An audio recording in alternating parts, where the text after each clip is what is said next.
ప్రభువైన యేసు క్రీస్తు యొక్క పరిశుద్ధ నామములో మీ అందరకు అమలాపురం హౌసింగ్ బోర్డు క్రీస్తు సంఘము మరియు కాకినాడ బాపూజీ నగర్ క్రీస్తు సంఘముల తరపున సత్య సువార్త అనే మా సువార్త కార్యక్రమాలకు స్వాగతం తెలియజేస్తూ ఉన్నాను. ఇవాళ ధ్యానాంశం ఏంటంటే అపోస్తులుల బోధ. ధ్యానాంశం ప్రార్థన చేసుకుందాం. పరలోకమందున్న మా ప్రియ తండ్రి, పరిశుద్ధుడా, నీ పరిశుద్ధ నామమునకు స్తోత్రములు స్తుతులు తెలియజేస్తున్నాను తండ్రి. ఈవేళ అపోస్తులుల బోధ గురించి వివరిస్తూ ఉండగా నీవే నాతో ఉండి మాట్లాడి వారు ఎటువంటి బోధ చేశారో తండ్రి, ఆ బోధనే మేము కూడా అనుసరించడానికి ఈ ప్రసంగం మాకు సహాయపడేలా చేయమని వినయపూర్వకముగా యేసు క్రీస్తు యొక్క పరిశుద్ధ నామములో ఈ ప్రార్థన చేయుచున్నాను తండ్రి, ఆమేన్. అపోస్తులుల బోధ. అపోస్తులు అంటే పంపబడిన వారు, అంటే సర్వలోకానికి సువార్తను ప్రకటించటానికి ప్రభువైన యేసు క్రీస్తు ద్వారా పంపబడినటువంటి వారు. అపోస్తులు అంటే అర్థం పంపబడిన వారు అని అర్థం అండి. ఈ అపోస్తులు యేసు క్రీస్తుని ప్రత్యక్షంగా చూచారు, ఆయనతో మాట్లాడారు, ఆయన చేసినవన్నిటినీ కూడా మరలా ఇతరులకు తెలియజేశారు. అంటే క్రీస్తు యొక్క ప్రత్యక్ష సాక్షులండి.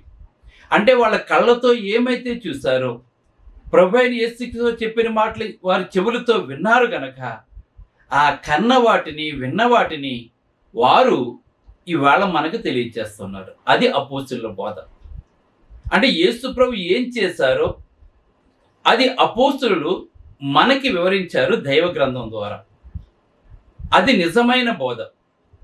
అపోస్తులు దైవ గ్రంథంలో వ్రాసినవి కాకుండా, దైవావేశం వల్ల కలిగిన లేఖనాలు కాకుండా ఏ వ్యక్తి తన సొంత ప్రయోజనాల కొరకు బోధ చేసినా అది అపోస్తుల బోధ కాదు, కానీ అది వారి సొంత బోధ అవుతుంది.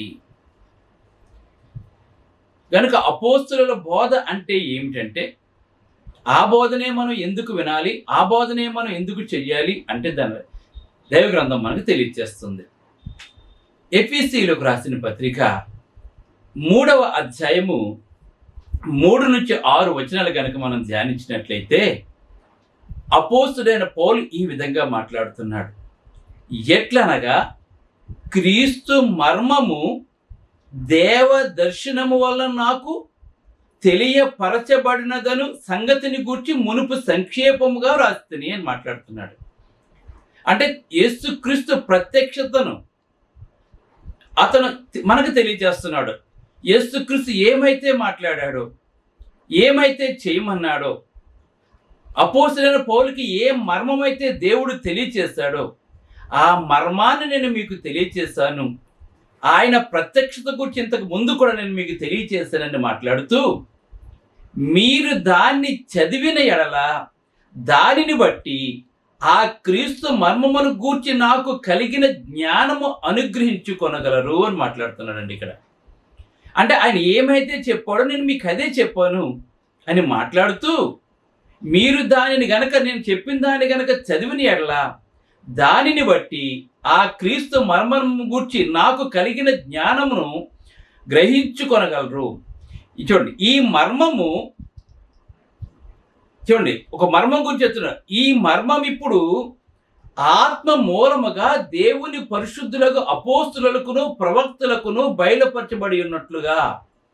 అంటే దేవుడు ఒక మర్మాన్ని ఎవరి ద్వారా తెలియజేశాడంటే అపోస్తుల ద్వారా, ప్రవక్తల ద్వారా తెలియజేశాడండి. అది గమనించాలి ఇక్కడ మనం. ఆత్మని పెద్ద అక్షరాలతో వచ్చిన పరిశుద్ధాత్మ అనమాట. కనుక ఈ మర్మం ఇప్పుడు ఆత్మ మూలముగా, అంటే పరిశుద్ధాత్మ మూలముగా దేవుని పరిశుద్ధులకు అపోస్తులకును ప్రవక్తలకును బయలుపరచబడి ఉన్నట్లుగా పూర్వకాలమందు మనుషులకు తెలియపరచబడిను అని ఉందండి ఇక్కడ. తెలియపరచబడలేదని ఉందండి ఇక్కడ. అంటే ఈ అపోస్తులకి ప్రవక్తలకి దేవుడు మర్మాన్ని తెలియజేశారు, కానీ పూర్వకాలం ఉన్న వారికి దేవుడు తెలియచేయలేదు. ఈ మర్మమేమనగా, అన్యజనులు సువార్త వలన క్రీస్తు యేసునందు యూదులతో పాటు సమాన వారసులను, ఒక శరీరమందరి సాటి అవయవములను వాగ్దానములో పాలువారనై ఉన్నారనేదే ఈ మర్మం. ఏంటంటే, ఒకప్పుడు ధర్మశాస్త్రం కేవలం ఇశ్రాయేలీయులకు మాత్రమే, కానీ ఇప్పుడు క్రీస్తు శిలువలో చనిపోయి సమాధి తిరిగి లేపబడిన తర్వాత, క్రొత్త నిబంధన సంఘం ప్రారంభించబడిన తర్వాత ఇప్పుడు యూదుడని అన్యుడని భేదం లేదండి. ఈ సువార్త ద్వారా దేవుడు ఏం చేశాడు?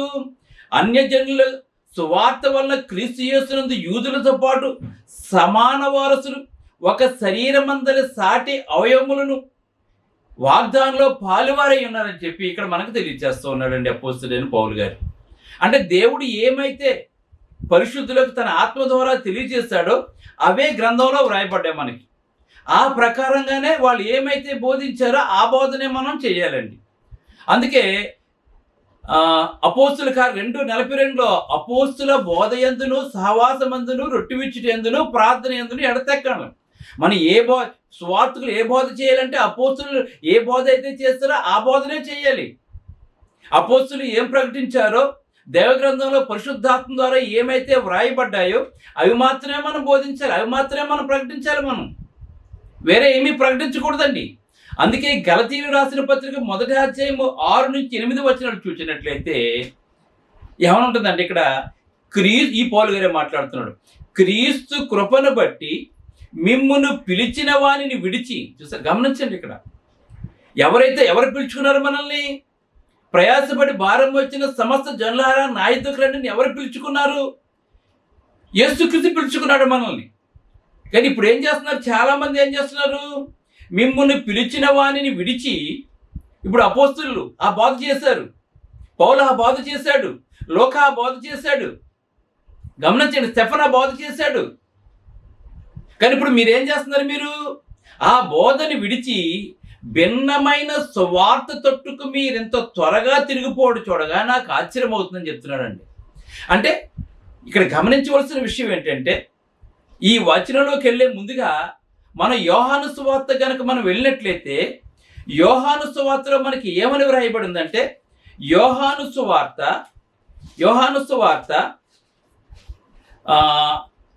14వ అధ్యాయం 25-26 వచనాలు, 15వ అధ్యాయం 26 వచనము, 16వ అధ్యాయం 7-8 వచనాలు కనుక మనం చూసినట్లయితే ప్రభువైన యేసుక్రీస్తు వారు ఏమని మాట్లాడుతున్నారంటే, దానిని మీకు నేను చదివి వినిపిస్తాను చూడండి.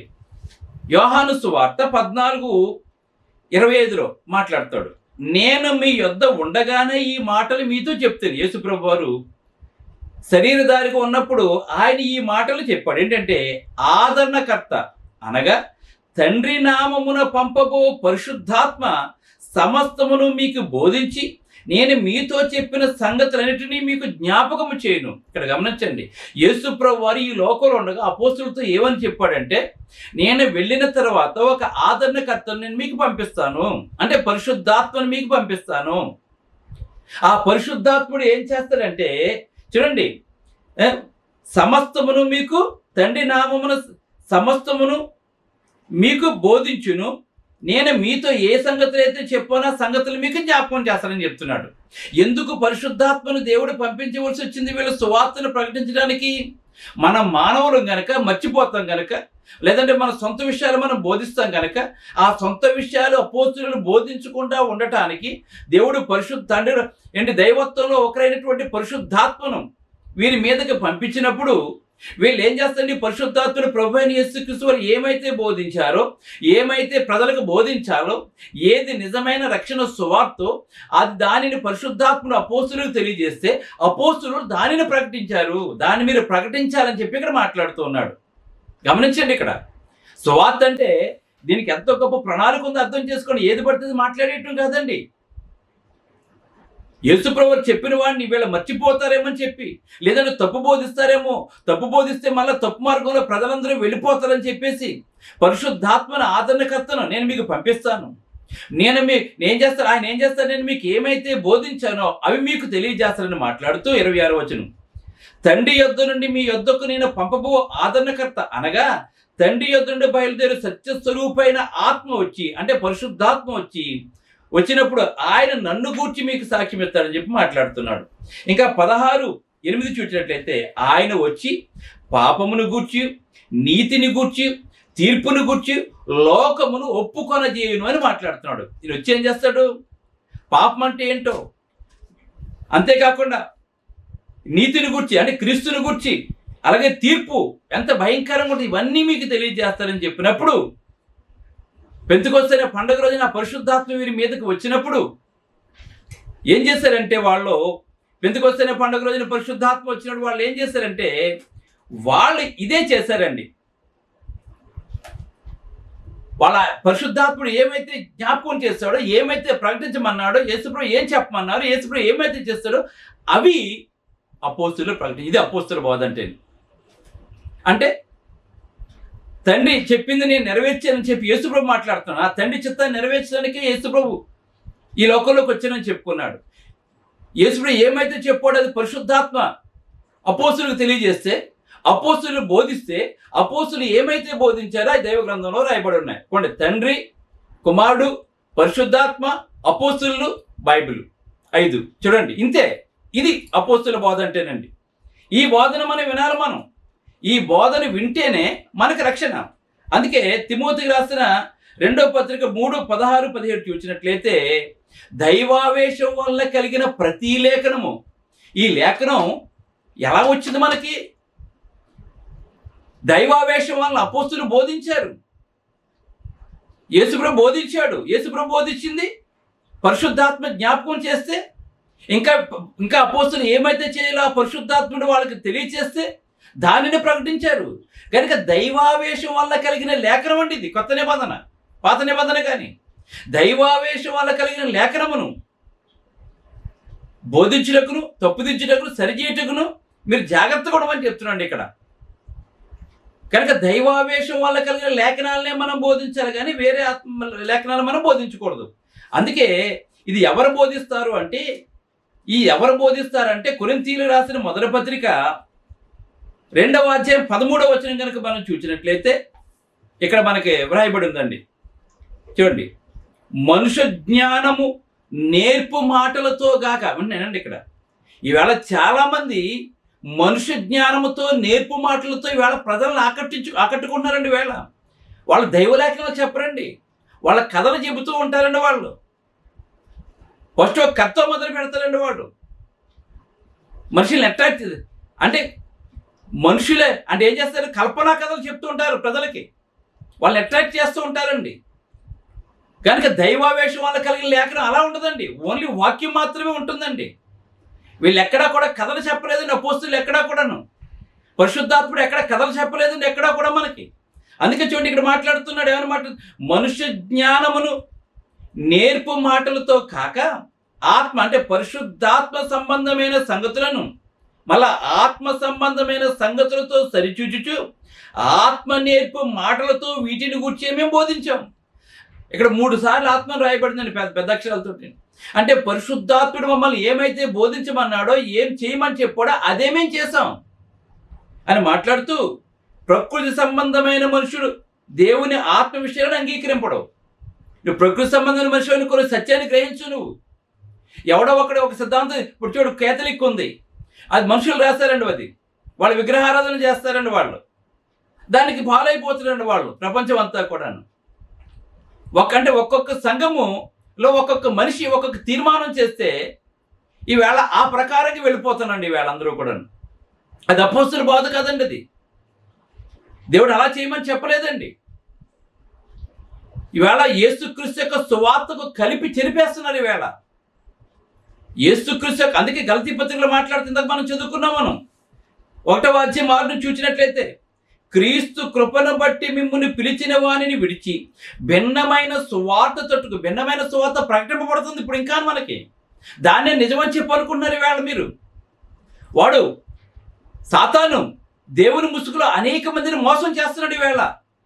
అనేక మందిని ఆకట్టుకున్నాడు. ఈవేళ భిన్నమైన సువార్త తట్టు మీరింత త్వరగా తిరిగిపోటు చూడగా నాకు ఆశ్చర్యమగుచున్నది. అది మరి ఒక సువార్త కాదు కానీ క్రీస్తు సువార్తను చెరపగోరి మిమ్మల్ని కలవరపరచువారు కొందరు ఉన్నారు. క్రీస్తు సువార్తను చెరిపేస్తున్నాడు. వీళ్ళు సొంత మార్గాలు తీసుకొచ్చి దాంట్లో పెట్టేస్తున్నారు, చెరిపేసిన వాళ్ళు. నేను మీకు ప్రకటించిన సువార్త కాక, అంటే మనం ఎప్పుడు ఎవరిది వినాలి? మనం దైవ గ్రంథంలో ఏమైతే వ్రాయబడి ఉన్నాయో, అపోస్తులు ఏమైతే బోధించారో ఆ సువార్తనే మనం ప్రకటించాలి, అంతే. అందుకే మేము ప్రకటించిన సువార్త, ఈ 12 మంది అపోస్తులైన పౌలు ప్రకటించిన సువార్తను కాకుండా, అవే దైవ గ్రంథంలో రాయబడ్డాయి కనుక అవి కాకుండా మనుషులు కల్పించిన పద్ధతులు కనుక మీరు ప్రవేశపెట్టినట్లయితే అని మాట్లాడుతుంది. మేము ప్రకటించిన సువార్త కాక మరి ఒక సువార్తను మేమైనను పరలోకంలో వచ్చిన యొక్క దూతైనను మీకు ప్రకటించిన అతడు శాపగ్రస్తుడు అని చెప్పి మాట్లాడుతున్నాడు. ఇవాళ ప్రకటించేవాడు శాపగ్రస్తుడే, వెళ్ళేవాడు శాపగ్రస్తుడే. ఎందుకంటే దైవ గ్రంథంలో లేని బోధలు. ఈవేళ ఆరాధన అంటే 5 అంశాలండి. అపోస్తులు ఏం చేసి బైబిల్లో మనకి ఏమన్నాయంటే ఆరాధన అంటే 5 అంశాలు. ఒకటి ప్రార్థన. ఈ ప్రార్థన ఎవరికి చేయాలి? యేసు క్రీస్తు ద్వారా తండ్రి అయిన దేవునికి చేయాలి. ఈవేళ చాలా మంది యేసు క్రీస్తుకు ప్రార్థన చేస్తున్నారండి. ఈవేళ చాలా తప్పది. యేసుకు దేవుడు కాదని కాదండి. అక్కడ యేసు ప్రభువారే భూమి మీద ఉన్నప్పుడు తండ్రికి మొరపెట్టాడు. శిష్యులు ప్రార్థన నేర్పించమంటే పరలోకమందు ఉన్న మా ప్రియ తండ్రి నేను నామం పరిశుద్ధ పరచబడునుగాక అని చెప్పాడండి. ఆఖరుని యేసు క్రీస్తు నామమున వేడుకొనుచున్నాము తండ్రి అని ప్రార్థన చేస్తుంటాం మనం. ప్రార్థన తండ్రికి చేయాలి. ఇవాళ చాలా మంది యేసు క్రీస్తుకు ప్రార్థన చేస్తారు, తండ్రికి చేయట్లేదు ప్రార్థన. తప్పది. ఇది అపోస్తలుల బోధ కాదండి. ఇది చాలా మందికి తెలియదు. ఈవేళ 2 కీర్తనలు ప్రభువైన యేసుక్రీస్తు వారు రొట్టె విరిచిన తర్వాత ఏమన్నాడు తెలుసండి? ఒలీవ కొండకు వెళ్ళిపోతూ అంతటా వారు కీర్తనలు పాడి ఒలీవ కొండకు వెళ్ళాలని చెప్పి అక్కడ ఇన్స్ట్రుమెంట్ కనపడదని మనకి. అలాగనే కొరింథీ పత్రిక చూసినట్లయితే ఆత్మతో పాడుదును మనసుతో పాడుదును ఉందండి. అక్కడ ఆత్మతో పాడాలి, మనసుతో అక్కడ ఇన్స్ట్రుమెంట్ మనకు కనపడదండి. పౌలు శీలలు జైల్లో పాట పాడినప్పుడు ఇన్స్ట్రుమెంట్ లేదండి. ఆయన గొప్ప కార్యం జరిగింది అక్కడ. ఇంకా ఎఫెసీ పత్రిక, కొలసీ పత్రికలో హృదయంలోంచి పాడమని చెప్తున్నాడు. అక్కడ సంగీతం అంటే ఏ సంగీతం? అది గాత్ర సంగీతం అండి. అది వోకల్. ఇది ఇన్స్ట్రుమెంట్ కాదని, ఇన్స్ట్రుమెంట్ అని చెప్పలేదండి. అక్కడ హృదయంలోంచి, అక్కడ ఇన్స్ట్రుమెంట్ హృదయంలోంచి వస్తుంది, రాదు కదా. అలాగే మీ జిహ్వఫలాలు అర్పించమని చెప్పి ఎబ్రీ పత్రికలో తెలియజేశాడండి అతను. అంటే ఇన్ని వాక్యాలు ఇన్స్ట్రుమెంట్ ఎక్కడ ఉపయోగం లేదండి. ఆరాధనలో ఇన్స్ట్రుమెంట్ తీసుకొచ్చి పెడతాడు. మరి కొత్త నిబంధనలు అపోస్తులు ఎక్కడా కూడా ఇన్స్ట్రుమెంట్ ఉపయోగించబడినప్పుడు నువ్వు ఎలా వాడుతున్నావు దాన్ని? నువ్వు ఎందుకు వాడుతున్నావు? నువ్వు అపోస్తుల బాధ కాదు. ఇన్స్ట్రుమెంట్ వాడితే అపోస్తుల బాధ కాదండి. నా సంఘమును కట్టుదని చెప్పాడు. క్రీస్తు సంఘములన్నీ మీకు వందనాలు చెప్తున్న బైబిల్ ఉందండి. నేను పెంతుకోస్తు సంఘాన్ని కడతాను, మన్నా సంఘాన్ని కడతాను, జీడిఎం కడతాను, లేదా ఆర్సీఎం కడతాను, కలవరి కడతాను చెప్పి దేవుడు ఎక్కడ అనలేదండి. ఇది అపోస్తుల బోధ కాదండి. ఇది మీరు వినండి, వినకపోండి. ఇది అపోస్తుల బోధ కాదండి. అది దేవుని నామోలేని సంఘం, దేవుని సంఘము కాదండి. అది షమ్మా కావచ్చు, ఇంకోటి కావచ్చు అండి. అది వ్యక్తుల పేర్లు పెట్టుకోకూడదు మనం. అది అపోస్తుల బోధ కాదండి. వాళ్ళు ఎక్కడ ఎటువంటి సంఘానికి అపోస్తులు ఎక్కడ కూడా వెళ్ళలేదండి. వాళ్ళు ఇటువంటి పేర్లు పెట్టుకోమని ఎక్కడ చెప్పలేదండి. ఇది వేరొక సువార్త. ఇది గమనించాలి. ఇంకా వాక్య విషయానికి వస్తే అపోస్తులు ఏమైతే ప్రకటించారో, ఏమైతే బోధించారో, యేసుప్రభు ఏమైతే చేస్తారో అది మాత్రమే చెప్పాలంతే. మనం దానికి ఒకటి కలపకూడదు, ఒకటి తీయకూడదని. మనం ప్రతి ఆదివారం నా శరీరం తిని రక్తము త్రాగువాడు నిత్యజీవం గలవాడని చెప్పాడు. నేను వాని యందు ఉండి అంచెదినమున వాని లేపుదని చెప్పాడండి యేసుప్రభు వారు. నా మరణమును ప్రచురం చేయ నిమిత్తం దీన్ని చేయమని చెప్పాడండి. ఆదివారం మేము రొట్టె విడిచినకు కూడినప్పుడు ఉందని బైబిల్లో.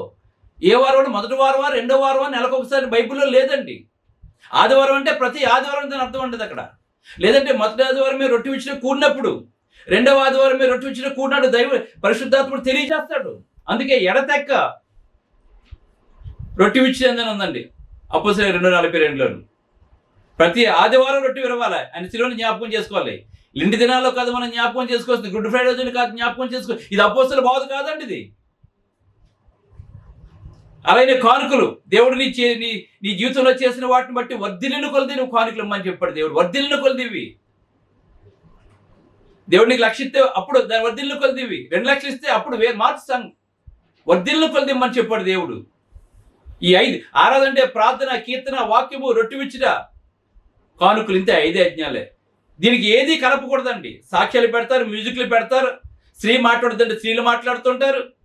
ఇది అపోస్తుల బోధ కాదండి, ఇది భిన్నమైన బోధ. అందుకే మాట్లాడుతున్నాడు.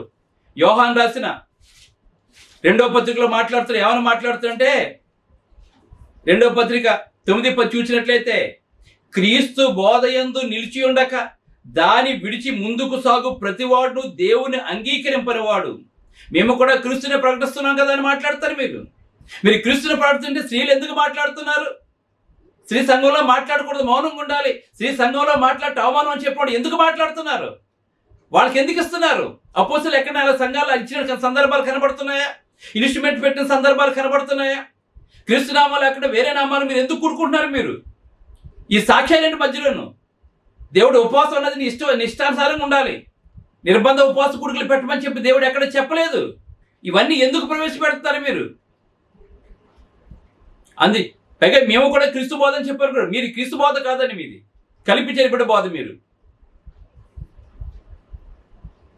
గొర్రె చర్మం ధరించుకున్న తోడేలండి వీళ్ళందరూ కూడాను. అందుకే క్రీస్తు బోధ యందు నిలిచి ఉండక దానిని విడిచి ముందుకు సాగు ప్రతివాడును దేవుని అంగీకరింపనివాడు. ఆ బోధ యందు నిలిచినవాడు తండ్రిని కుమారుని అంగీకరించేవాడండి. దైవ భాషలో ఏ లేఖనం అయితే రాయబడిందో దాన్ని ప్రకటించేవాడు. ఎటువంటి వాడు? తండ్రిని కుమారుని అంగీకరించేవాడు. ఎవడైనా గనక ఈ బోధన తేకుండా గనక ఒకరిని కనబడితే వందనాలు చెప్పుకోమని చెప్పాడండి. ప్రైజ్ ద లార్డ్ అంటాడండి. వచ్చింది ప్రభు స్తోత్రాన్ని మాట్లాడతలేదు, స్తోత్రాన్ని మాట్లాడతలేదు, మరణాతని మాట్లాడుతుంటారండి వీళ్ళు. ఇది క్రీస్తు బోధ కాదండి. ఇది ఒకరినొకరు కలుపుకుంటే వందనాలు చెప్పుకోవాలి. దేవలేఖనం ప్రకారంగా ప్రైజ్ లార్డ్ చెప్తారండి వెళ్ళండి. నేను తెలిసిపోతుంది మీకు అక్కడ. అందుకే ఎవడైనా ఈ బోధను తేక మీ యొద్దకు వచ్చినట్లా వారిని మీ ఇంటి చేర్చుకోవద్దు. వాళ్ళు చాలా గంభీరంగా ఉంటారండి. వాళ్ళు చక్కగా మాట్లాడుతుంటారండి. వాళ్ళు బైబిల్ పట్టుకొచ్చాడు కదా అని చెప్పేసి మీరు చేర్చేసుకుంటారు. మీరు అంతే. అటువంటి వారి కనుక వచ్చినట్లయితే మీ ఇంట చేర్చుకునవద్దు. వాళ్ళు వందనాలు చెప్తే మీరు వందనాలు సొమ్మని చెప్పొద్దని మీరు వాళ్ళకి. సొమ్మని వానితో చెప్పకూడదు. వాని దుష్టక్రియలో పాల్పడవుతారని చెప్పి దైవలేఖనం తెలియజేస్తుంది. కనుక మన ఇష్టం వచ్చినట్టు బోధించకూడదండి.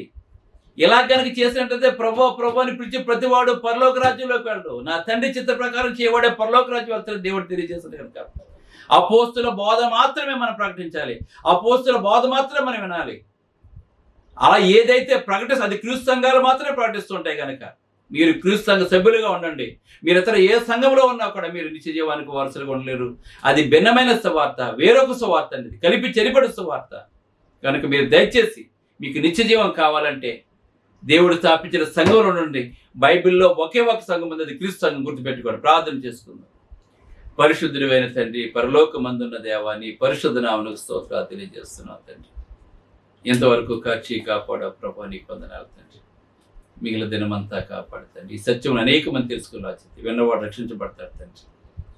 దైవాత్మ కలిగినటువంటి వాడు దేవుని సంగతి తిరుగుతాడు తండ్రి. లౌకికాత్మ కలిగినటువంటి వాడు ఈ లోక సంబంధంగా జీవిస్తాడు. కనుక నాయన చెప్పడం మా బాధ్యతండి. దైవవచనాలు కలిగి ప్రతి లేఖనము ఖండించటకు, గద్దించటకు, బుద్ధి చెప్పుటకు మీరు సిద్ధంగా ఉండమని చెప్పాడు. కనుక నాయన పౌరసిమూర్తాడు. అదే మేము చేస్తుండగా అనేక మందిని సత్యమానం తిప్పాలని, అనేక మంది నిశ్చయమైన వారసులుగా చేయలేని పడుతున్న ప్రయాస ప్రభునందు వ్యర్థం కాకుండా చేయమని, అనేక మందిని క్రీస్తు వైపు తిప్పి నిత్య జీవనకు వారసులుగా ఉండటానికి ప్రసంగం సహాయపడేలా చేయమని క్రీస్తునాన్ని వేడుకుంటున్నాం తండ్రి. ఆమె మీ అందరికి వందనములు. God bless you. Brother George Raju వారా, church of Christ, housing board, Amalapuram, near KIMS medical college, Konaseema district, 538201. Mobile number 9848730355, 929331747. Email ID georgerajuvara@gmail.com. Website www.helpingforpoor.com.